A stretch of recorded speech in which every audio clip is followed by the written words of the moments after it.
So the single man was living with his father and working in the family business for a few years when he found out that he was going to inherit a fortune when his sickly father died. And he thought, well, he should probably get a wife to share his life and share his money with. And so a couple of weeks later, he was at an evening investment meeting, and he spotted the most beautiful woman he had ever seen. I mean, she took his breath away. She was so beautiful. So he went up to her and said, I may look like an ordinary guy, but just in a few years, my father is going to die, and I will inherit over $20 million. Impressed, the woman took his business card, and 3 days later, she became his stepmother. All right.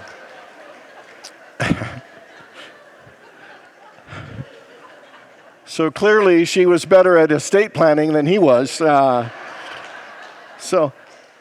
How many people have had a time where you felt like your life was happy, that you had a great life, but you still felt like something was missing? Anybody ever have that? And how many people have ever wanted more, know your life was meant for more, but you weren't quite sure what more was? And so if I had to ask you to guess what you think that more for your life would be, what would it be? Would it be love? Would it be passion? Would it be adventure? Would it be laughter? Would it be friendship? Would it be community? Would it be money? Would it be success? Would it be balance? Would it be happiness? As good as all these things are, I would say none of them can fill that thing that is missing. None of them could be that more that we are yearning for. The actor Jim Carrey said, "I wish everyone could get rich and famous and have everything they've ever dreamed of so they can see that that's not the answer. You can chase followers and money all you want, and don't let me stop you, but I hope you'll realize beyond your basic needs, they won't do much." Paramahansa Yogananda has the answer, a 3-word answer to what is missing and the more that we're all searching for, that maybe we don't even realize that we're searching for it. And those 3 words are, to know God. To know God is our spiritual quest. To know God is what it takes to reach self-realization. To know God is what it takes for us to unify our mind with the mind of God and to know our oneness with the divine.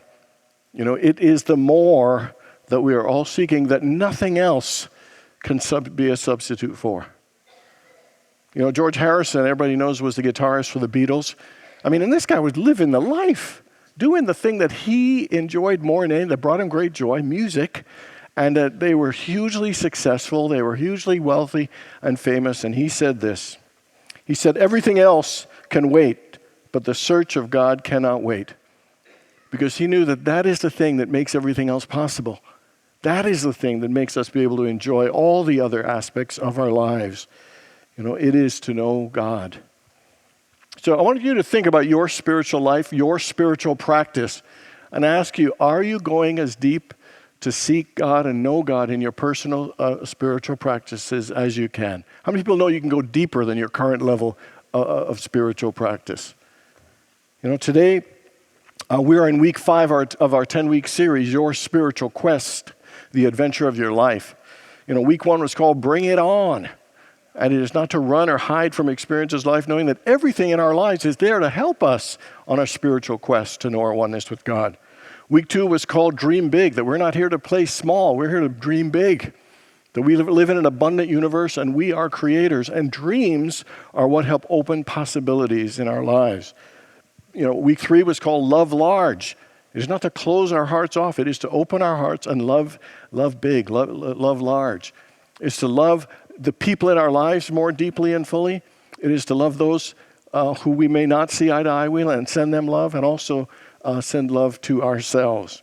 Last week we looked at roll with the changes, because things are changing in our lives always. And sometimes we resist change and don't like it, but change is a renewing principle, and we got to roll with those changes to gain the best from it, to have those lift us to a higher place. Today we're going to look at the importance of going deeper. And so here we're going to look at the 4 stages of consciousness that we have to go deeper to process, to lift ourselves to our higher and spiritual quest. And so the first stage of consciousness is to me. This is the victim consciousness where we think that everything's happening to me. People are doing this to me. And we think that external factors beyond our control have more control over our own peace and happiness than we do. In this victimhood, we can feel powerless. We can feel that other people, play a greater role in our own success and happiness than we do. And we think things like it's somebody else's fault. We always have excuses and reasons why we aren't as happy or as successful. And we tend to play the blame game. We blame our parents. We blame our lack of education. We blame the government. We blame the economy. And the good thing about this stage is that it can be a stimulation for awakening us to think, there's got to be a better way than this. And so, but for us to go deeper into another level of consciousness, we've got to let go of something to free us to move forward. And we need to let go of blame and to accept responsibility for our lives. So we go from to me, and then we go to by me. This is the empowerment stage where we realize that our words and thoughts and actions have an impact on what I create in my life.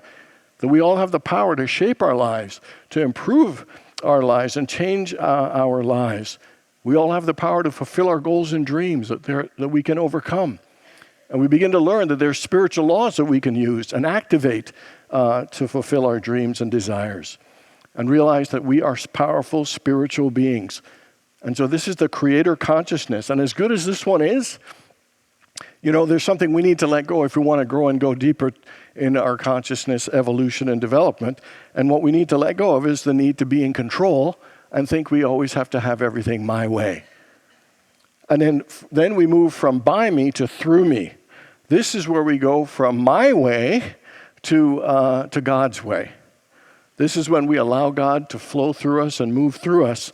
And you remember when St. Francis said, Lord, make me an instrument of thy peace? That is what through me is. It is being a channel and a conduit for God. And not trying to force things and make things our way, but to open ourselves and ask God to move through us, to bring more light or joy or peace or whatever it is that we are meant to open ourselves to. And as great and wonderful as this level is, what we need to let go to grow and to go deeper is any sense of separation. That God isn't separate from me and I'm just a vehicle, that we go to the next phase, which is as me. This is the stage of consciousness of oneness. Remember when Jesus said, the Father and I are one? It is a full embodiment of the Christ, a full embodiment of the mind of God within us, that we are ultimately one, and it is when we reach self-realization. So those 4 stages are to me, and we evolve to by me, then we evolve to through me, and then we evolve to as me. That is the God consciousness. And so we're going to look at 4 things we can do to deepen our spiritual practice and our relationship with God to reach our spiritual quest. The first one is to seek God sincerely. In the book of Jeremiah 29:13, it says one of my favorite scriptures that I use a lot in the prosperity class, and it says, if you seek me, you will find me, if you seek me with all your heart. And that is telling us the only thing we need to do that anyone can find God if we seek God with all of our hearts.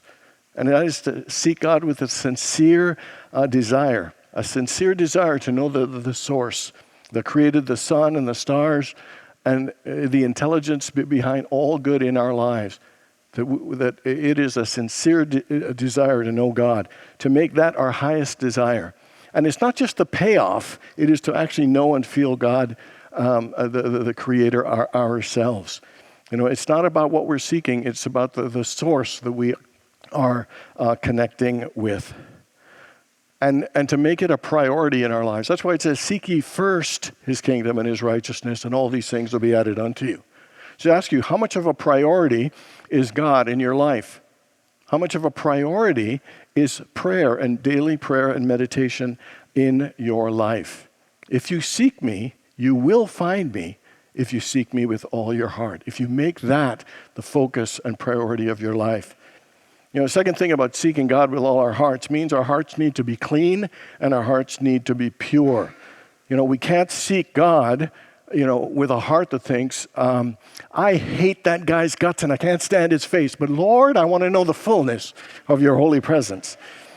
And so what that is saying is that for us to deepen our spiritual practice, we need to check in with ourselves when our heart isn't pure, when our heart isn't clean.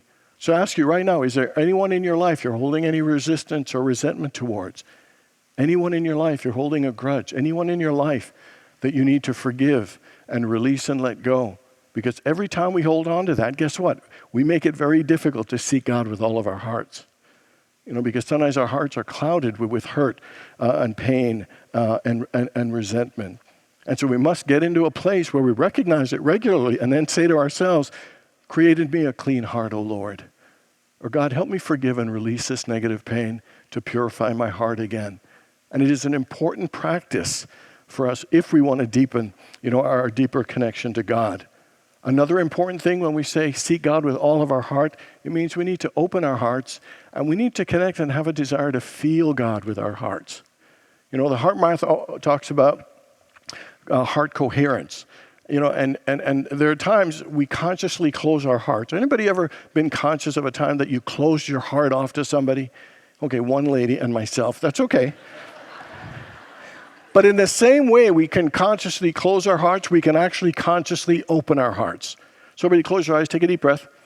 Go to your heart, and I just want you to take a deep breath and just open your heart. Feel your heart open. Again, deep breath again. And consciously open your heart. And with your heart filled in love, I want you to seek God with all your heart. Not for any payoff, but just to know and feel the loving presence of the living Spirit of God in you.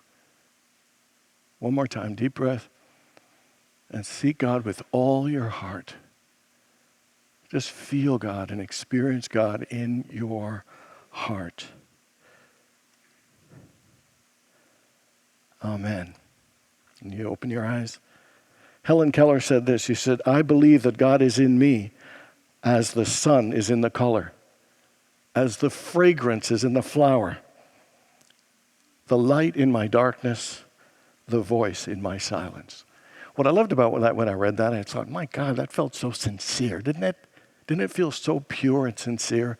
And every one of us has it in us to have a sincere and pure desire to know the fullness and the goodness of God. How many people ever had a waiter or a waitress kind of serve you half-heartedly and just went through the motions? And did anybody ever have that? And anybody ever been half-hearted in something you did? And then how about when someone's full-hearted? When they put their full heart into serving you, and when you've done that, it is a world of difference. See, we all pray every day. We all meditate every day. But are we doing it at the level of going deeper? To deeper with sincerely seeking God with all our heart when we pray. To sincerely making sure our heart is clean. And to opening our heart to feel the love of God in our own hearts. It makes a huge difference in our spiritual quest to seek God with all our hearts. The second thing about going deeper is to surrender to God fully. Surrendering sounds like giving up, and the reason it sounds like giving up, because it is. We're giving up our ego when we surrender. We're giving up our own limited beliefs and our fears. We're giving that all up to surrender to the fullness and the goodness and the allness of God. I've shared a few times when I was a kid, the statement that scared me the most was to surrender my will and my life to God. I was like, oh my God, suppose he picked something hard for me. And that whole idea. I used to think, well, I mostly surrender my will and my life to God. And when you look at surrender, you know what it is? It is based in faith and trust. That God has a plan for our lives to bless us, not harm us, but to give us hope, to give us future, to give her greater possibilities. When I think of surrender, here's what helps me. I surrender to love, or I surrender to peace. I surrender my life to wisdom and guidance. I surrender my life to joy. That helps me let go more. Because the more we're able to surrender, guess what? We open our lives to be a greater channel for God's light and joy and goodness. We'll be greater channels to allow God to flow through us. And what happens is, the more we surrender, guess what? We can go deeper into silence. The more we surrender, we can go deeper into being still. The more we surrender, we can go deeper into listening to the still small voice of God. The more we are able to surrender, the more we can know God. Eric Butterworth, in his book, Discover the Power Within You, says that like when a battery is plugged in to an outlet, the current just comes in and recharges it. The battery doesn't need to say, hey, electricity, come over here and do this. Give me an extra shot over here. I don't need any of that. It just actually flows in and recharges. And so we can really say that the battery surrenders to the current and it gets charged. And could you imagine in our lives if we just surrendered to God and knowing we will be fully charged? We don't have to direct God to do this or do that, that our lives will be charged and filled with the current of God's presence. No need to resist or hate or bargain or beg. You just plug in and surrender to God and you will be filled.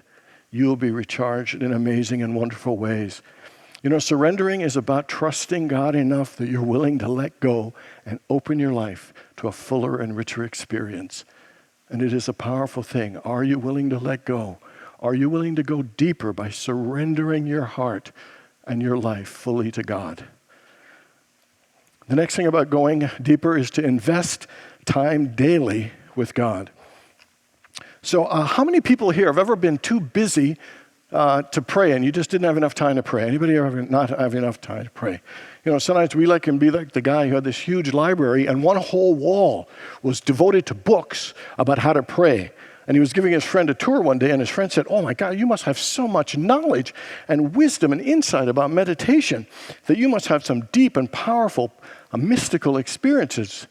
And the owner of the book said, no, I'm too busy reading the books on how to meditate to actually have time to meditate. And that sounds ridiculous, but I bet we all do it in some form ourselves. You know, time is an important thing. In a relationship, it helps nurture and bring a sense of intimacy and closeness. And same in our relationship with God. Time. When I was in Kansas City, I got there and an elder gentleman named Eugene Cross said to me, he said, I'm going to help you with your retirement plan. I said, I don't have a retirement plan. He said, exactly. He said, I helped the founding minister because he didn't have one. I helped the second minister, and I had a feeling I was going to be helping you. And so anyway, he teach me about investing in stuff and dollar cost averaging and all these kind of things. And one thing Sam said that stuck out and he kept repeating, he said, Richard, it's not a matter of timing. It's a matter of the amount of time in the fund, the amount of time in the market. He said there are going to be fluctuations up and down, but by consistently investing and letting time take place, he said there'll be interest, there'll be compounding interest. I mean, things will grow. Your wealth will grow because of the amount of time spent invested in the fund. And really, I think what he was saying also about God, the amount of time we invest in meditation will give us interest, compounding interest, and produce dividends like breakthroughs and insights and mystical and wonderful spiritual moments. Time is a factor of helping us go deeper. It is something that can help us if we're willing to use it.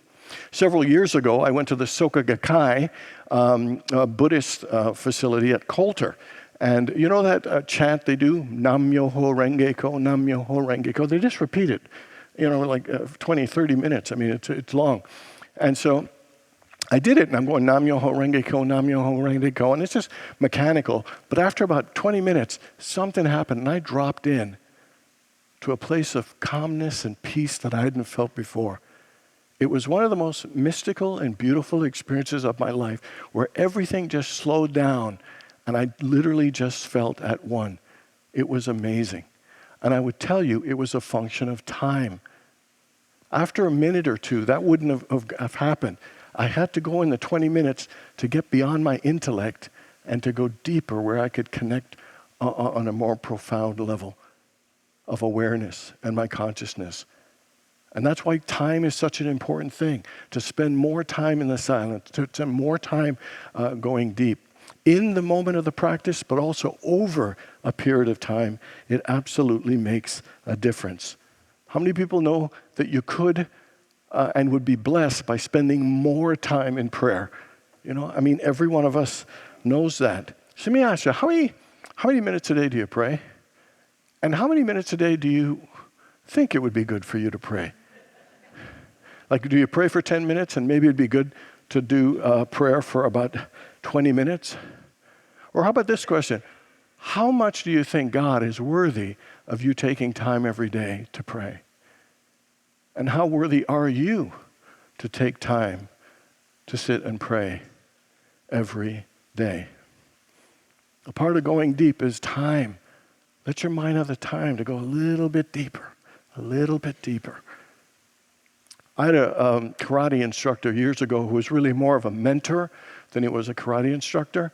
His name was Louis Price. And one thing he told me was, he said, when you get one of those mountaintop experiences where you're feeling high, you're feeling joyful and positive, he said, don't just waste it in that moment. He said, take a deep breath and let that go deep into your body. Just feel your entire being of that powerful feeling. Whether it's joy, love, enthusiasm, whatever it is, feel it. And then say to yourself, this feeling is God. I am one with this God and I am one with this feeling. Or you could say, this love is God. I am one with God, I am one with love. And he would say the more you could deepen those mountaintop experiences, the more they will sink into every cell of your being and the more it will radiate from you, even just walking into a room or whatever you do.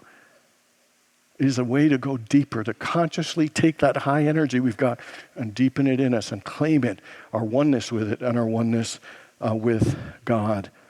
Paramahansa Yogananda says, God bless me that I may find you in the temple of each thought and activity. Finding you within, I shall find you without, in all people and in all conditions. And what he's saying is when you seek God with all your heart and go deep, you will see God in anything and everything. But you got to be willing to go deeper. Last thing I want to mention is not about prayer and meditation, but I think it's important in helping us go deeper on our spiritual path, and that is to be in service to others. Albert Schweitzer said, I know one thing. It is only those of you that will truly be happy are the ones who have sought and found how to serve. And he's saying that serving is such an important thing because it helps us express and connect with our true nature, which is love. That serving in those forms are a way of expressing love. It's about moving that cycle of giving and receiving. That as we give, the receiver is blessed, and so are we. And even observers of acts of kindness and service are blessed by it as well. Studies show that when people are in service, that they tend to feel happier, a greater sense of purpose. And the truth is that no matter how much money or success we have, that when we're in service to others with no expectation of being paid or having anything but purely serving to help another human being, it gives us a level of joy and fulfillment that nothing else can. That nothing else can. And so at the lowest point in my life, one of the things I did, because I thought I could do nothing, I started volunteering everywhere. I volunteered in prisons, in halfway houses. I was a literacy volunteer. I served on board of directors. I volunteered at the Canadian National Institute for the Blind. I was everywhere. And I'll tell you, for the amount of serving I did, I got probably 20 times of whatever good I possibly put out. It gave me direction and meaning and purpose at a time I was absolutely lost. And I think anyone at any time in service adds to the depth of our spiritual path and our spiritual connection. If I were to say one thing, I'd say seek a way to serve. Seek a way to serve as a course of your spiritual path. And whether it's here as an usher or a greeter or serving in the children's church or helping in the courtyard or anywhere out in your life, being of service will deepen your connection with God. So if you want a fuller life where you're not feeling like something's missing or you're wishing you had something more, I think it's to focus on our relationship with God. It is to focus our spiritual practice first by seeking God sincerely, surrendering to God fully, investing time in meditation with God daily, and to seek a way to serve. A fuller, richer, and more meaningful life awaits all of us if we are willing to go deeper. God bless you all, and let's do our affirmation.